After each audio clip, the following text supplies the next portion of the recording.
ಇದೀಗ ಬಿಹಾರದಲ್ಲಿ ಏಕೈಕ ಸಂಸದರಾಗಿರುವ ಮಾಂಜಿ ಅವರ ಪಕ್ಷದಿಂದ NDA ಸಭೆಗೆ ಅವರು ಕೂಡ ಇದೀಗ ಆಗಮಿಸಿದ್ದಾರೆ. ಅವರಿಂದಲೂ ಕೂಡ ಒಂದಷ್ಟು ಡಿಮ್ಯಾಂಡ್ ಇರಬಹುದು. ಒಬ್ಬೊಬ್ಬ ಮೈತ್ರಿ ಪಕ್ಷದ ಸದಸ್ಯನಿಂದಲೂ ಕೂಡ ಒಂದೊಂದು ಡಿಮ್ಯಾಂಡ್ ಇದೀಗ ಬಿಜೆಪಿ ನಾಯಕರ ಮುಂದೆ ಬಂದು ನಿಲ್ಲುವ ಸಾಧ್ಯತೆಗಳಿದೆ. ಅದನ್ನೆಲ್ಲವನ್ನ ಕೂಡ ಸಂಭಾಳಿಸಿಕೊಂಡು ಸರ್ಕಾರ ರಚನೆ ಮಾಡುವ ಕಸರತ್ತಿಗೆ ಕೈ ಹಾಕಲಿದ್ದಾರೆ ಇದೀಗ ಬಿಜೆಪಿಯ ನಾಯಕರು. ಮೋದಿ ಕ್ಯಾಬಿನೆಟ್ ಅನ್ನ ಸೇರ್ಲಿಕ್ಕೆ ಚೌಕಾಸಿ ಶುರುವಾಗಿದೆ. 5 ರಿಂದ 6 ಕ್ಯಾಬಿನೆಟ್ ಸ್ಥಾನ, ಸ್ಪೀಕರ್ ಸ್ಥಾನ, ಇದು ಟಿಡಿಪಿಯ ಡಿಮ್ಯಾಂಡ್. ಇದರ ಜೊತೆಗೆ ಜೆಡಿಯುಗೂ ಕೂಡ ಸೂಕ್ತ ಸ್ಥಾನಮಾನ ಸಿಗಲೇಬೇಕು ಅನ್ನೋ ಹಠ.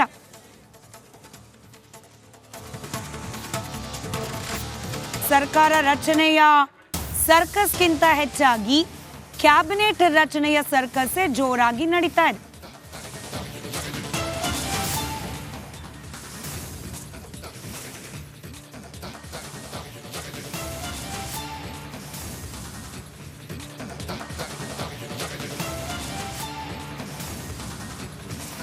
ಸರ್ಕಾರ ರಚನೆಯ ಪ್ರಹಸನ ಒಂದು ಕಡೆ, ಮೈತ್ರಿ ಪಾಳಯವನ್ನ ಗಟ್ಟಿಯಾಗಿ ಇಟ್ಕೊಂಡು ಮುನ್ನಡೆಸ್ಕೊಂಡು ಹೋಗುವ ಹೊಣೆಗಾರಿಕೆ ಮತ್ತೊಂದು ಕಡೆ.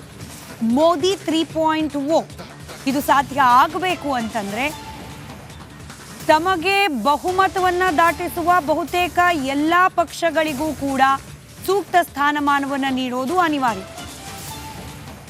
ಓಕೆ ನೋಡಿ, 3 ರಿಂದ 4 ಕ್ಯಾಬಿನೆಟ್ ಸಚಿವ ಸ್ಥಾನ ನಿತೀಶ್ ಕುಮಾರ್ ಅವರಿಂದ ಕೂಡ ಕ್ಯಾಬಿನೆಟ್ ಚೌಕಾಶಿ. ಯಾಕೆಂತಂದರೆ ಇಬ್ಬರು ಕೂಡ ಬಂದು ಅಲ್ಲಿ ಮಂತ್ರಿಗಳಾಗೋದು ಡೌಟು. ನಿತೀಶ್ ಕುಮಾರ್ ಆಲ್ರೆಡಿ ಬಿಹಾರದ ಮುಖ್ಯಮಂತ್ರಿ ಆಗಿದ್ದಾರೆ, ಅವರು ಬರಲಿಕ್ಕಿಲ್ಲ. ಆದರೆ ತಮ್ಮವರನ್ನು ಕರ್ಕೊಂಬರುವ ಸಾಧ್ಯತೆ ಇದೆ. ಯಾರನ್ನು ಕರ್ಕೊಂಬರ್ತಾರೆ? ನಂಬರ್ 1. ಎರಡನೇದಾಗಿ ಒಂದು ಕಡೆ ನಿತೀಶ್ ಕುಮಾರ್, ಮತ್ತೊಂದು ಕಡೆ TDP. ನಿಮಗೆ ನೆನಪಿರಲಿ ವೀಕ್ಷಕರೇ,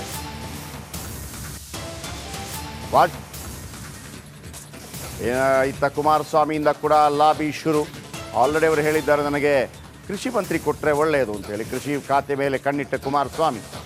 ಆದರೆ ಒಂದು ವಿಷಯ, ಕುಮಾರಸ್ವಾಮಿಗೂ ಕೂಡ ಲಾಬಿ ಮಾಡುವಷ್ಟು ಈಸಿ ಇಲ್ಲ ಈ ಬಾರಿ.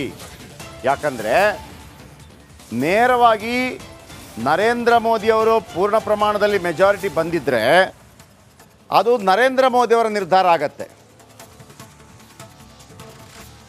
ಓಕೆ, ರಂಜಿತ್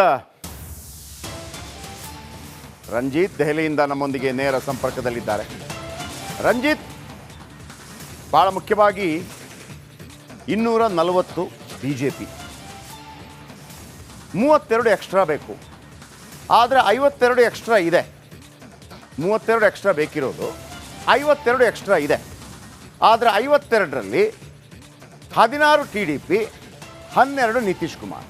ಓಕೆ, ಈ ಇಬ್ಬರು ಬೇಕೇ ಬೇಕು. ಒಬ್ಬರು ಇಲ್ಲದೇ ಇದ್ರೂ ಕಷ್ಟ ಆಗುತ್ತೆ.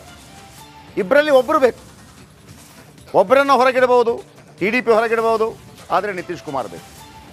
ನಿತೀಶ್ ಕುಮಾರ್ ಅವರನ್ನು ಹೊರಗಿಡಬಹುದು ಬೇಕಿದ್ರೆ, ಆದರೆ TDP ಬೇಕು.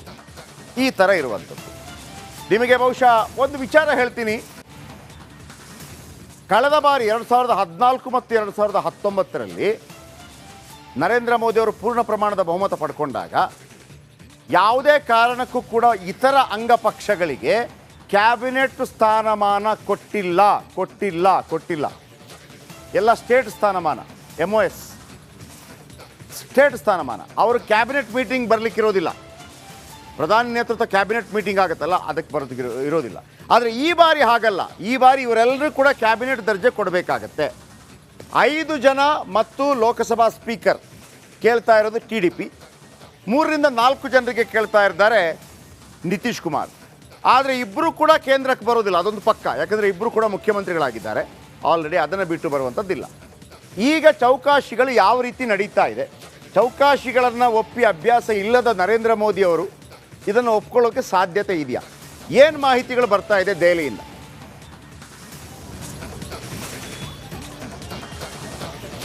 ಜಯಪ್ರಕಾಶ್ ಶೆಟ್ರೆ, ನರೇಂದ್ರ ಮೋದಿಯವರು ಕೂಡ ಯಾವಾಗ ಚುನಾವಣೆ ಈ 24ರ ಚುನಾವಣೆಗೆ ಅಣಿ ಇಟ್ಟರು ಅಂದ್ಕೊಂಡಿರಲಿಲ್ಲ ಇಂಥದ್ದೊಂದು ಪರಿಸ್ಥಿತಿ ಕೊನೆಗೆ ಬಂದು ನಿಲ್ಲುತ್ತೆ ಅಂಥೇಳಿ.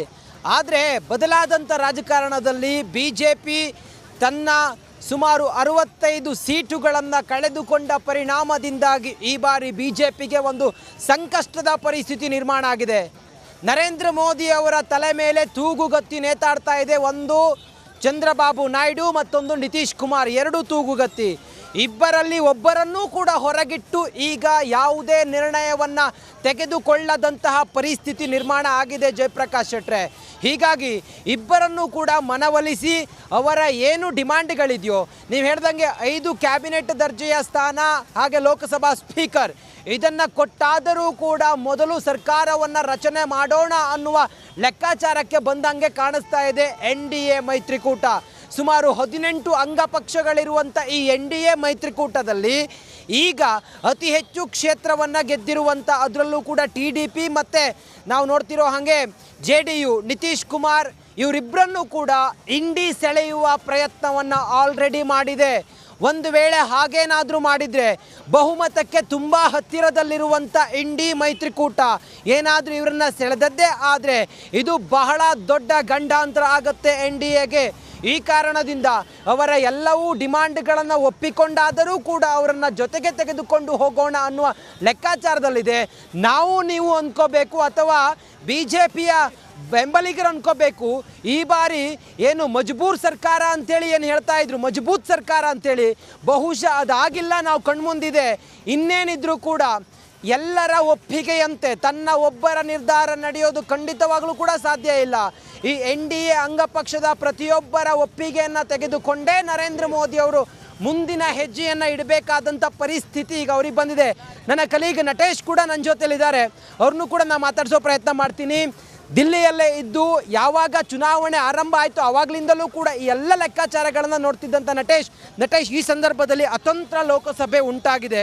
ಹೀಗಿರುವಾಗ ಏನು ಲೆಕ್ಕಾಚಾರ ಮಾಡ್ಬೋದು, ಏನು ಮಾಡಿದರೆ NDA ಪ್ಲಸ್ ಆಗ್ಬೋದು, ಹಾಗೆ NDA ಕ್ವ್ಯಾಶ್ ಹೆಂಗಿದೆ ನಟೇಶ್?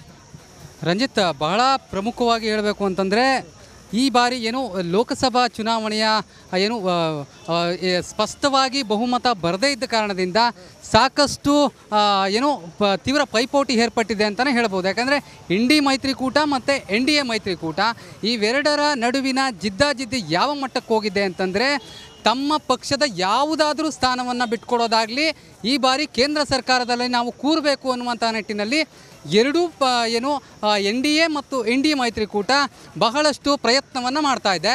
ಇದೀಗ ಪ್ರಧಾನಮಂತ್ರಿಯವರ ನಿವಾಸದಲ್ಲಿ ಏನು NDA ಮೀಟಿಂಗ್ ಏನಿದೆ, ಈ ಮೀಟಿಂಗ್ ಆಲ್ರೆಡಿ ಪ್ರಾರಂಭ ಆಗಿದೆ.